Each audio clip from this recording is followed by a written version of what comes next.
பிரைஸ்லாம் வார்த்தை வார்த்தையின்படி தான் வாழ்க்கை.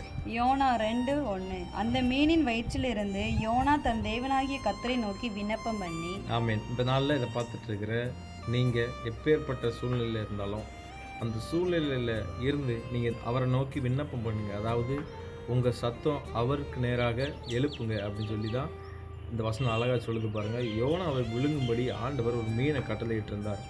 கட்டளையிட்டவர் விழுங்கும்படி மட்டும் இல்லை, அந்த யோனாவை கொண்டு வந்து கரையில் கக்கும்படியும் அவர் கட்டளையிட்டிருந்தார் பாருங்கள்.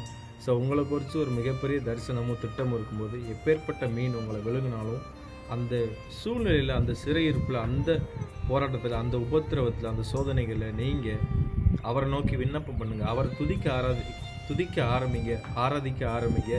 அப்பொழுது ஆட்டோமேட்டிக்காக மீன் அவர் குறிப்பிட்ட காலத்தில் உங்கள் சிறையிருப்பை மாற்றி போடும், கரையில் வந்து உங்களை கக்கி போடும். ஆமீன். அதாவது சூழ்நிலை விட்டு நீங்கள் வெளியே வந்து சந்தோஷமாக இருப்பீங்க. ஆமீன். God bless you. ஆமென்.